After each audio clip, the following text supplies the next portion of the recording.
Do not be silent. It is a command. Utos ng Diyos. Huwag kang maging tahimik.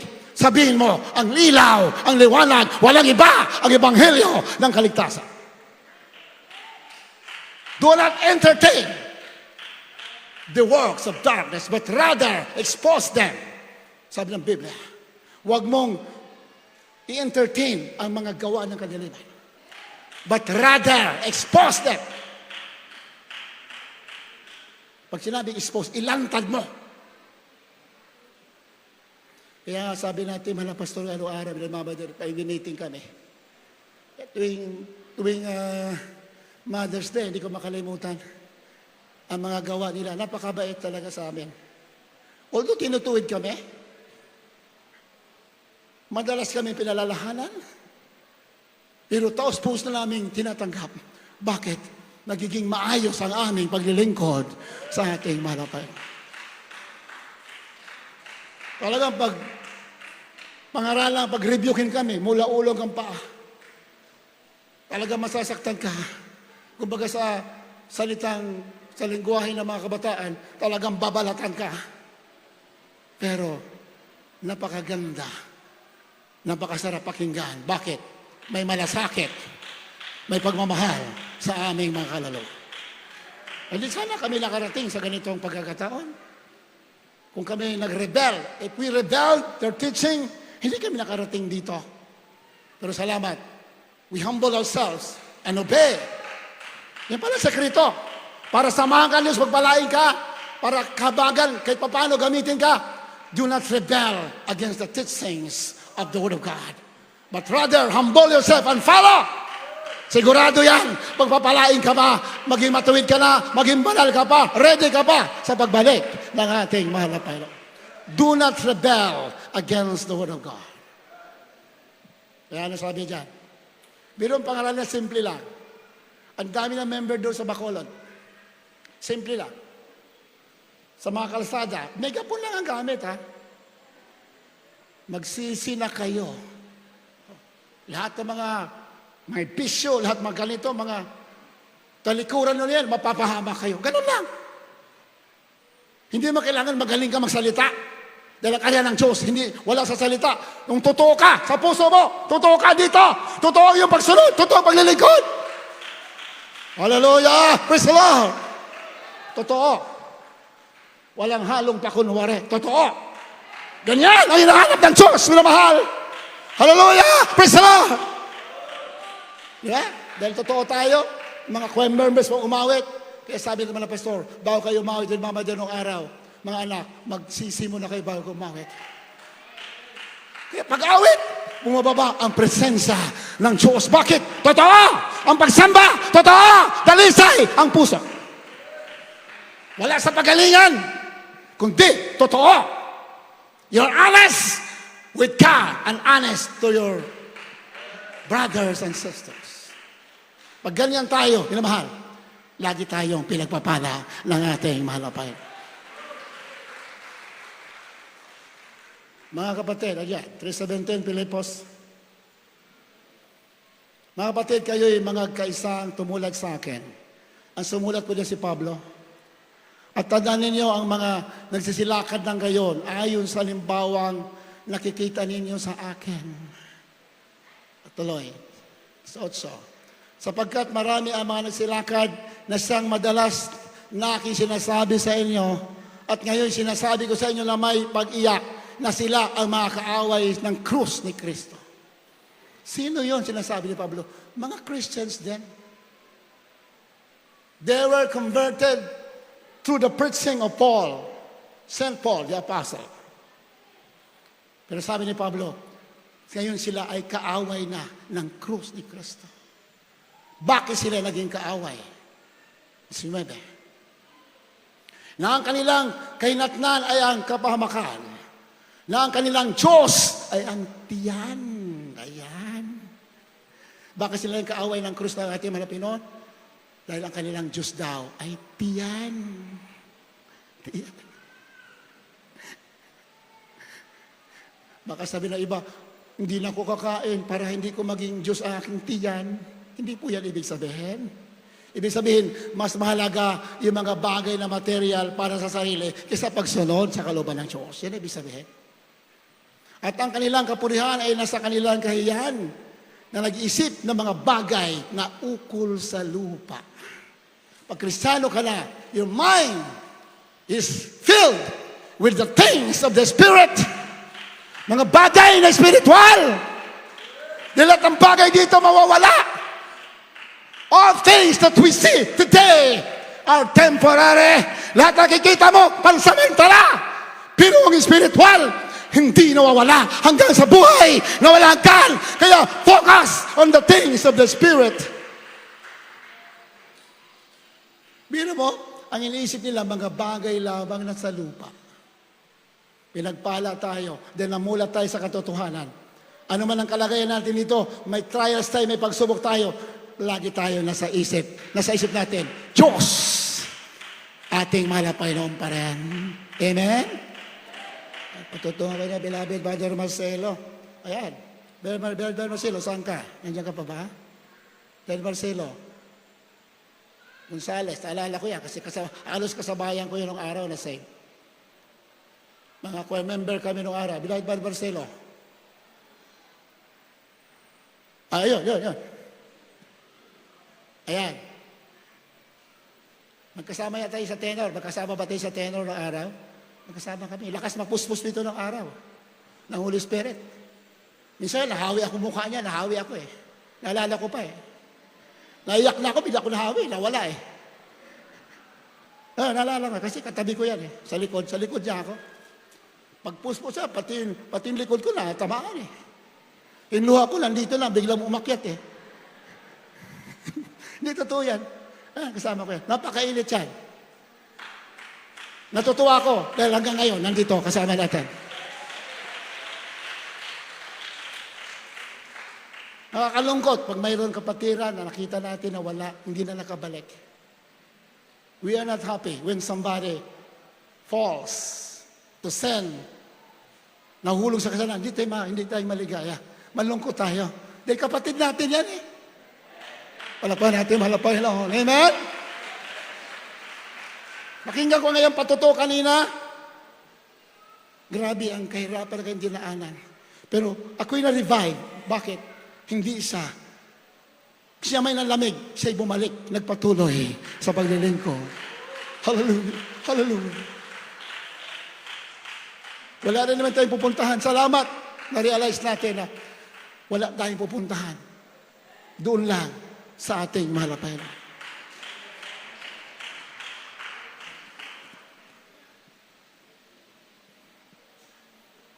So, habang nagpatuto siya, naalala ko yung kapatiran natin nung araw, beloved Sister Daisy Libuan, taga Marikina. May pwesto sa palengke ng Marikina. Ayun ko, kung naalala pa ni Brother Marcelo. Sister Daisy Libuan. Grabe yun, kadaldal. Ibig sabihin, magaling magsalita pala. Daldal, parang pangit pakinggan. Napakaingay yan, kaysa walang tigil na salita yan. Pero naging Kristiyano, ganun pa rin walang tigil, pero gospel ang sinasabi. Dati, grabe.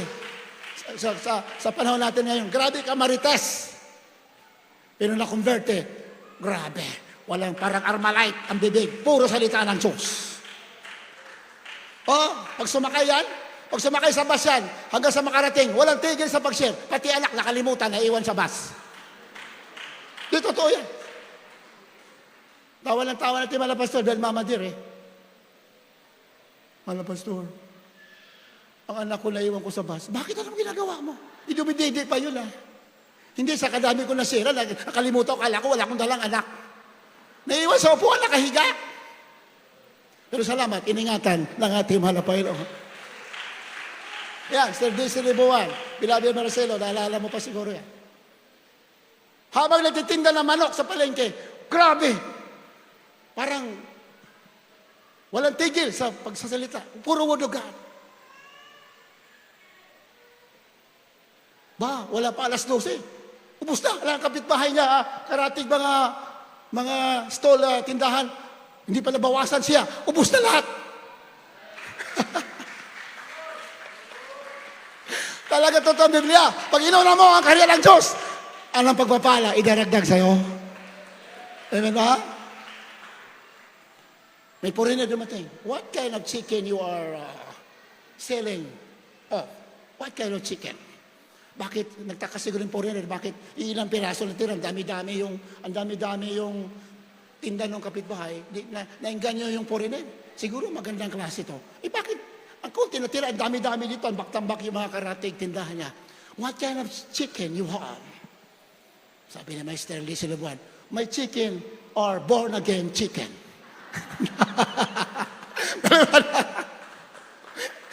Hindi naman niya, siyempre, medyo, alam naman sa atin, karamihan sa atin, mahina tayo sa English, di ba? Ano kaya sagot ko rito? What kind of chicken? Sinabi, ito naisip niya. Anong pumasok niya? Born-again chicken. My chicken is born-again chicken. Sabi ng Amerikano, sige, I will buy all the remaining chicken.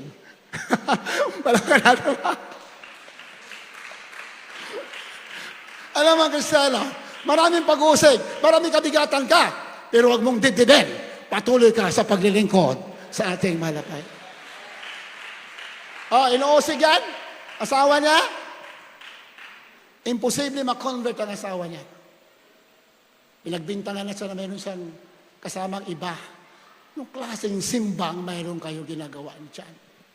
Anong klaseng paglilingkod yan sa Diyos? Linggo, Merkules, meron pa kayong gabi. Hindi kita maintindihan. Siguro may iba kang kinakasama. Biro mo, umalis ka dito ng alas 7 ng gabi, umuwi ka alas 7 ng umaga. Overnight prayer. Sinundan. Hindi, sa maraming tao na, ganun pa, hindi siya naniwala. May time na binuhusan ng gas si Sister Dese. Sinindihan. Ano ka na pag-uusig niya? Umalis na nawa, ang suot niya ay yun lang. Labahan ang suot niya, dahil ang lahat ng damit niya, binasa.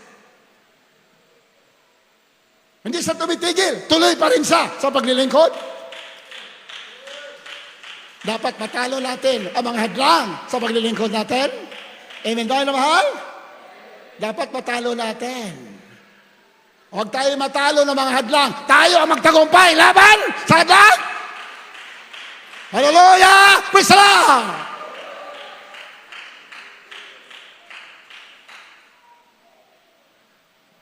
Meron tayong preacher ng araw sa Bicol. Alam mo sa Bicol, daming Bicolano na mga siga-siga eh.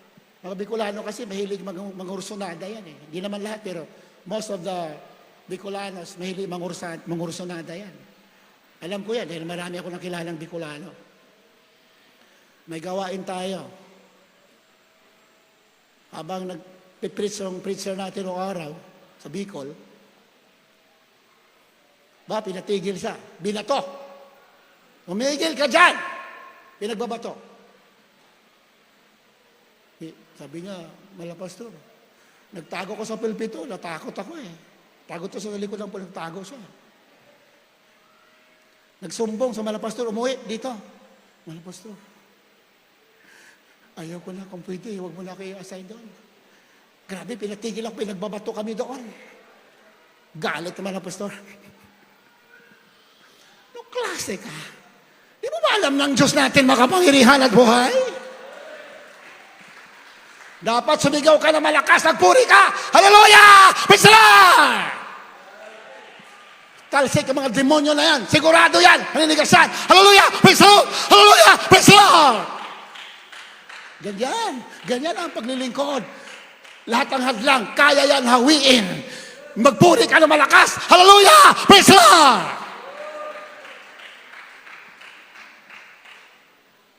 Isang worker kasama namin araw, busy-busy sa nakalimutan manalangin, busy-busy sa pagluluto. Parang si Martha ba sa Biblia? Si Mary, kanyang kapatid, doon sa paanan naman na nakikinig, di ba?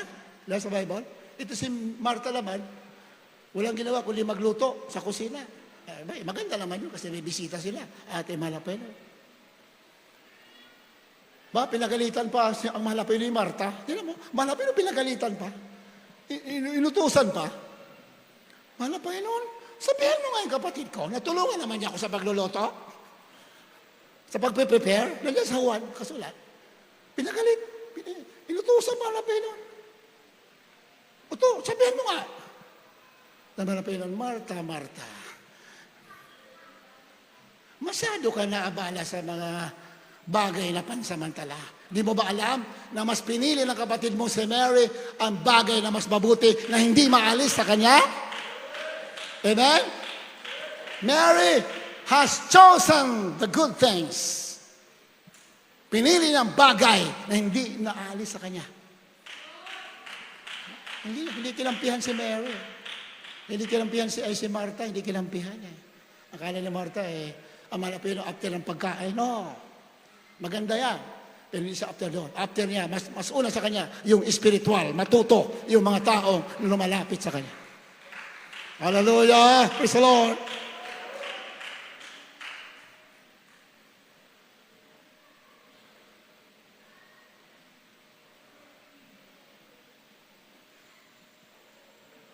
Ito nangyari.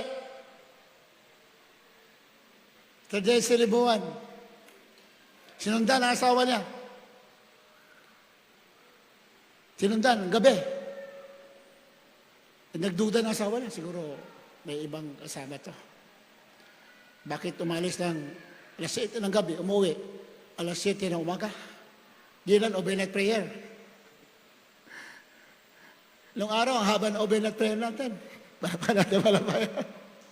Ngayon, maikli na lang. Iba na, tinatamad pa. Maikli na nga lang, tinatamad pa eh. Nung araw, overnight prayer natin, alas 8 ng gabi, matapos, alas 8 ng umaga, may araw na. Pero mga kapatiran, ayaw po umuwi.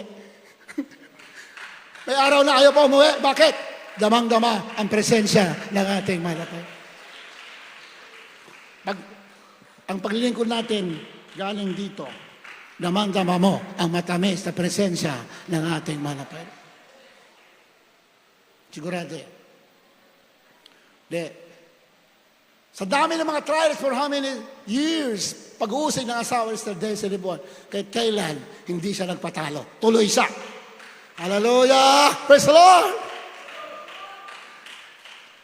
Sabi ng asawa, siguro kinikita mo dyan sa pagtitinda mo ng manok, binibigay mo lang doon sa inyong gawain. Sabi ni Sister Daisy, siya patotoo. Patotoo niya. Hindi na sa kumikibo, pinabayala niya kasi hindi naintindihan. Pero sabi niya, binibigay ko kalahati. Nalugi ba siya? Lalong pinagpala, lalong dumami customer.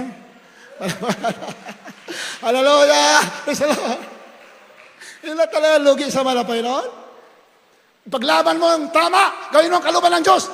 Pati loved ones mo na unbeliever, dadalhin ng Diyos at maliligtas at magmamana ng buhay na wala hanggan. Sa sobrang ng katapatan, ano nangyari? Sa kasusunod ng asawa niya sa overnight, dumalo sa overnight. Hindi alam Mr. Daisy, nandun sa likod niya pala, sunod ang sunod. Hindi alam, kasama pa ng asawa niya, sinusundan siya. Nagtakse. Nakadalo sa gawain. Ano ang ginawa ng Diyos? Napuspos ng Holy Spirit. Katas ng gawa, overnight, nagbabautismo. O tingnan mo. Gawin lang natin ang haluban naman ng Panginoon. God will make a way for you. Siya ang gagawa ng paraan sa atin. Huwag tayo magdududa. Huwag tayo maalinlangan. Hallelujah. Huwag tayo matakot. Binamahal, handa ka mawalan, alang-alang sa pagsunod sa mahal na Panginoon. Hindi ka mawawalan, lalo kang magkakaroon. Ano sabi dyan? 20. Filipos 3, 17, 18, 20. Sabagat ang ating pagkamamayan ay nasa langit, mula doon ay hinihintay naman natin ang tagapagligtas, ang Panginoong Kristo. Ang ating pagkamamayan, hindi sa lupa, inamahan. Hindi. Ang ating, our citizenship is not in this earth, but in heaven. Ang ating pamamayan, hindi dito. Do not so attached. Do not make your life so attached in this world. Huwag mo masyado i-connect ang buhay mo dito. Dahil ang pagkamamayan natin, hindi sa lupa, sa langit. Amen? Na hinintay naman natin ang tagapagligtas. Walang iba. ang ating mahal na Panginoon Jesus. Hindi ito. Hindi ating pagmamayan. Dapat lagi nating tandaan na dapat tayo laging maging matuwid. Bakit? Ang pagkamamayan natin, hindi dito sa lupa. 21. Sapagkat, na siyang magbabago ng katawan ng ating pagkamababa. Mababago ang ating katawan. Our mortal body will be transformed into a glorious body. Sabi ng Biblia, ang ating katawan na may pagkasira, mababa, magiging katulad ng katawan ng kanyang kalalatian. We will be like the body of our Lord Jesus Christ, a glorified body. Amen? Gusto ba natin glorified body? Glorified. Anong sabi ng pastor? Pag nakarating ka sa langit, sa rapture, you can travel anywhere in the universe. Kahit saan universe, you can travel just in a split of seconds. Isang segundo lang. Pag ganun mo, nasa Amerika ka na because you are already a glorified body. Mangyayari yan, minamahal, pagdating ng ating mahal na Panginoon sa rapture. Dapat yan ang ating pagkahangarin, minamahal. Hindi masama mabuhay dito sa mundo. Pero tanda natin, kaya tayo nabubuhay para sundin ang kalooban ng ating mahal na Panginoon.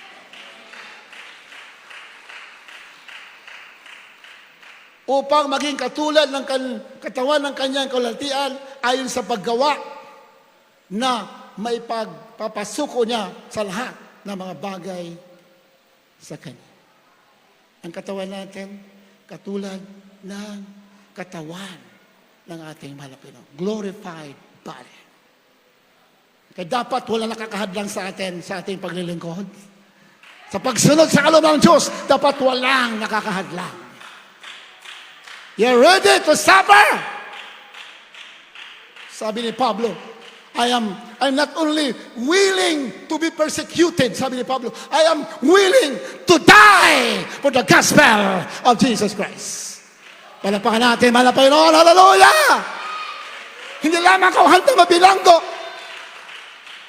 Sabi ng mga Kristiyano doon, sa pinunta ni Pablo, kasi pupunta sa Jerusalem, Pablo, huwag ka lang pumunta sa Jerusalem. Uusigin ka, igagapos ka doon. Umiyak yung mga kapatiran kay Pablo. Sabi niya, ano sabi ni Pablo? Hindi lamang ako handa mabilanggo sa Jerusalem. Handa ako mamatay, alang-alang sa kaligtasan ng marami. Alang-alang sa Ebanghelyo. Kaya si Pablo, sana ngayon pinatay. Sana nasa piling ng ating mahal na Panginoon. Pero in our time, sabi ng mga pastor, hindi na tayo kaya patayin. Pag hindi ka papayag na patayin, hindi talaga kaya ka patayin ng demonyo. Yan sinabi natin mga pastor. At that time, during the time of the apostles, talagang pinatay sila because that is the time of the period of martyrdom. Kailangan may martyr bilang patotoo sa mundo na may mga tao handang magbuwis ng buhay alang-alang sa kanilang pagtitiwala sa ating Diyos na buhay. Walang iba ang ating mahal na Panginoon. The apostles, the Christians before were martyred as a testimony in our time today that there are people who are willing to die for the faith, kanilang pagmamahal, pag-ibig sa ating mga Pinoon. Pero sa ating panahon, minamahal, the Christians are more than conquerors in Christ Jesus. Sabi ng Panginoon, Peter, upon this rock, I will build my church. The gates of hell shall not prevail against it. Hindi na kaya ng impintuan ng Hades ang mga Kristiyano. Talo ang mga demonyo in our time. Pero may kondisyon. Of course, may kondisyon. Kailangan matuwid ka na naglilingkod sa ating manapin. Layuan mo ang kasalanan. Amen? Kung may marites sa tabi mo, takbuhan mo. Ngayon, palapakan natin, malapakan mo. Matuwid eh. Galing na matuwid. May marites eh. Marites pakinggan mo, hindi ka magiging matuwid dyan. Tutuwad ang iyong pananampalataya. Pinakinggan mo, Marites puro negatibo Pakinggan mo salita ng Diyos. Sigurado yan, matuwid ka. Hallelujah! Praise the Lord!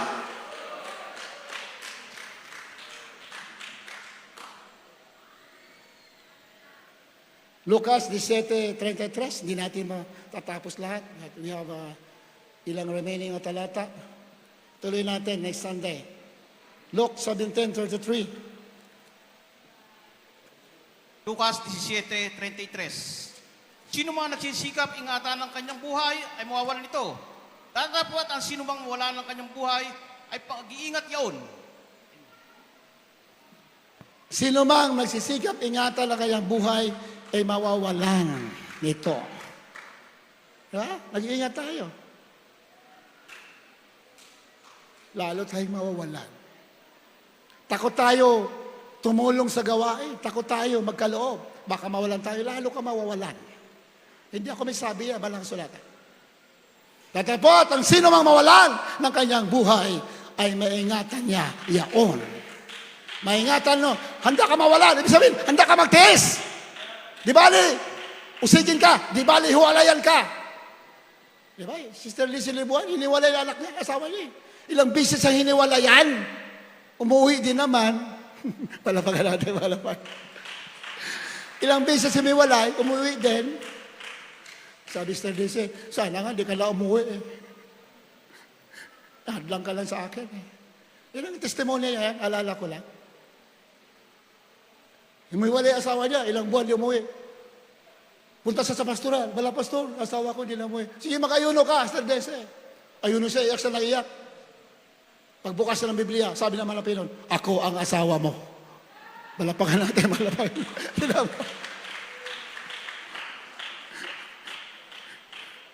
Wala nga makahadlang Anak, asawa, wala. Pag ikaw may sabihin, nobody can hinder you in following the Lord. Ang nais mawalan, magkakaroon. Ang nais magkaroon, mawawalan. Handa ka mawalan, alang-alang sa pagmamahal mo sa Ebanghelyo, alang-alang sa Diyos na umibig sa iyo. Hindi ka mawawalan, lalo ka magkakaroon ng pagpapala, at buhay na wala ka. Magkamali ba ng sulatan? Hindi magkakamali. Magsinungaling ng tao. Ang Diyos, hindi magsinungaling. Pag sinabi niya, sinabi niya.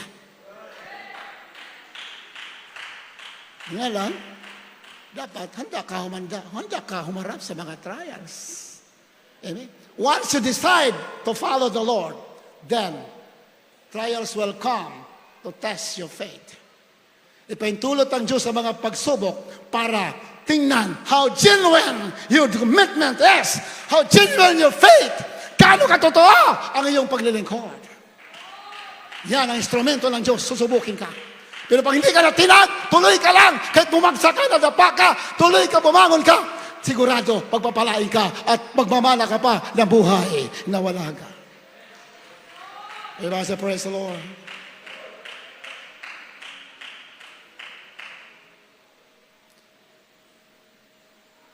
Luke chapter 17, verse 16, verse 9. Huling talata. Tuloy natin sa this coming Sunday, looben naman. Hindi natin nabasa lahat. Kindly ating mga singers, kindly prepare. Luke 16:9. Lucas 16:9 hanggang 11.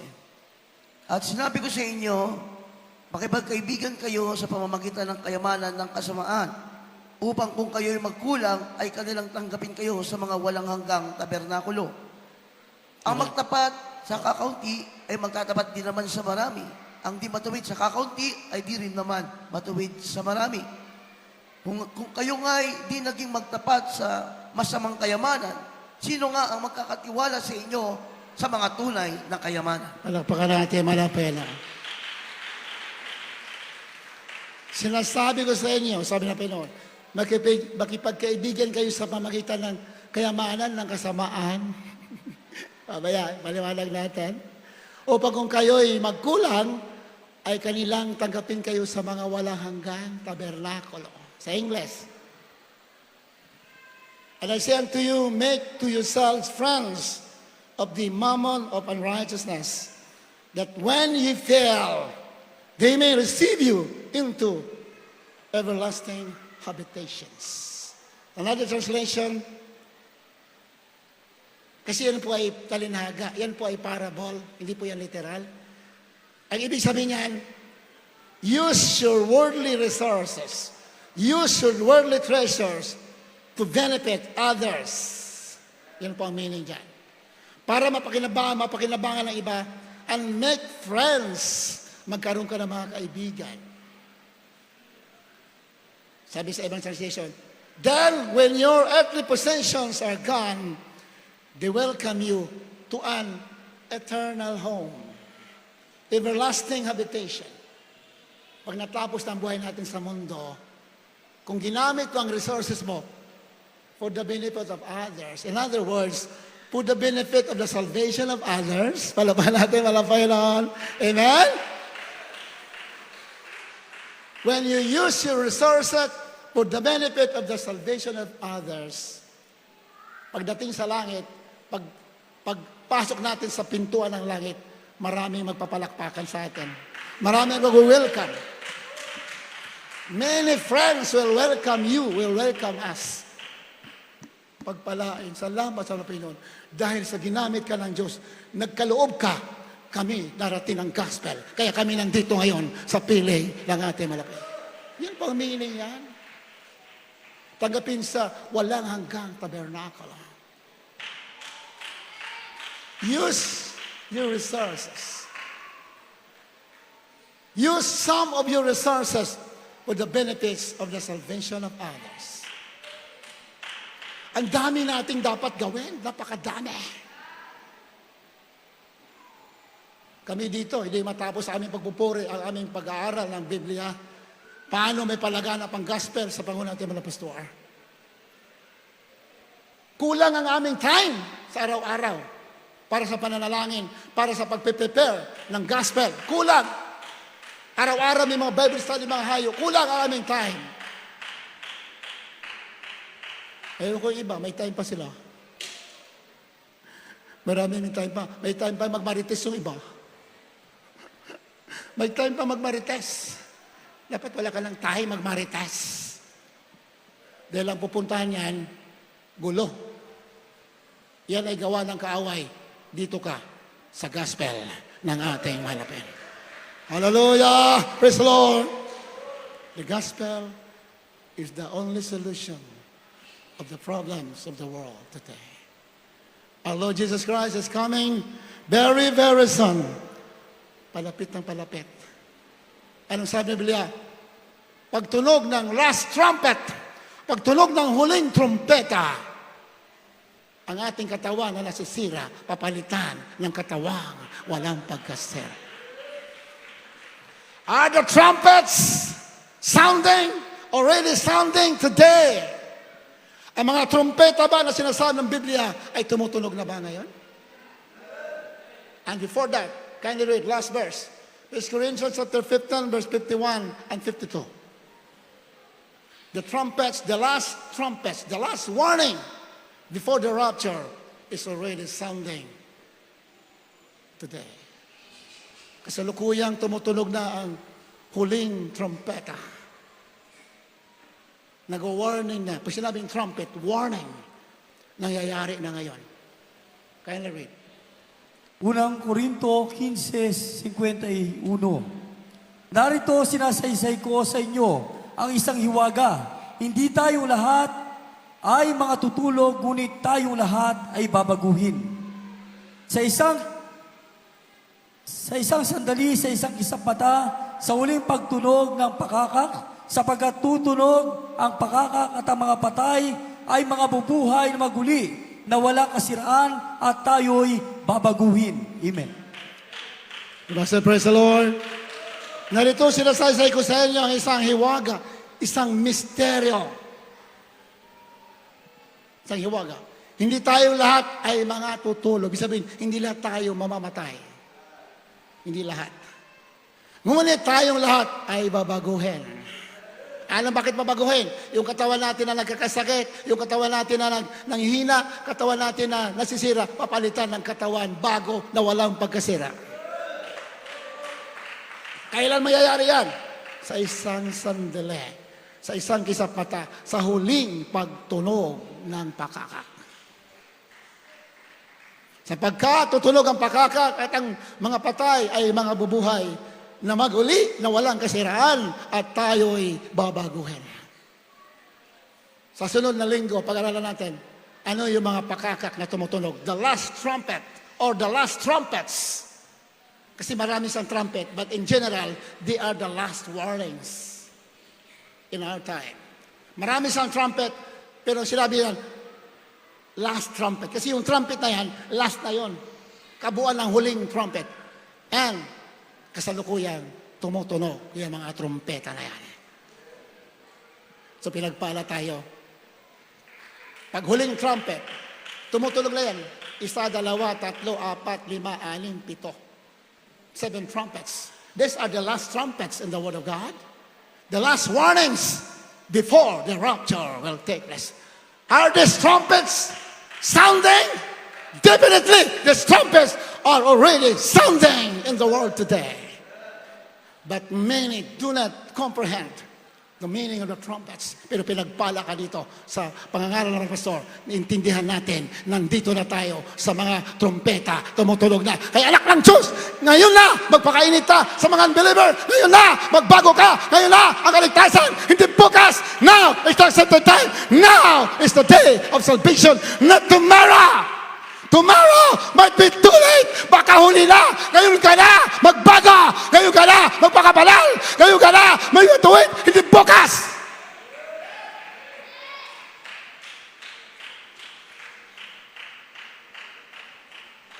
You must be so busy with the things of the Spirit. Wala lang bahagi. Wala lang sira-sira.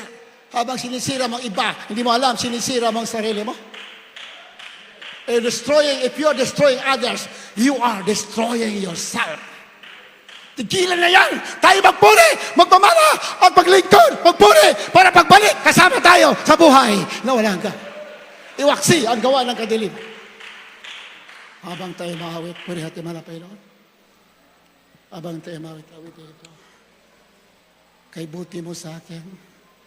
Alay, napakabuti ng ating malapay noon. Na hindi nagkulang sa atin. Salamat sa mga ginamit ng Diyos. Ating mga pastor, beloved Mama Dear, nagpuwis ng buhay. Willing to suffer para ang gospel makarating sa atin. And we are the beneficiaries of the sacrifices of our Pastor and Mama Dear. Ipinagpala ka, huwag mong sayangin. Ang nasumpungan mo, huwag mong sayangin. Huwag mo hayaan na gawin ng kaaway ang iyong kagalakan, pananampalataya na kalangamit mo habang naglilingkod ka. Habang tumawit, hallelujah.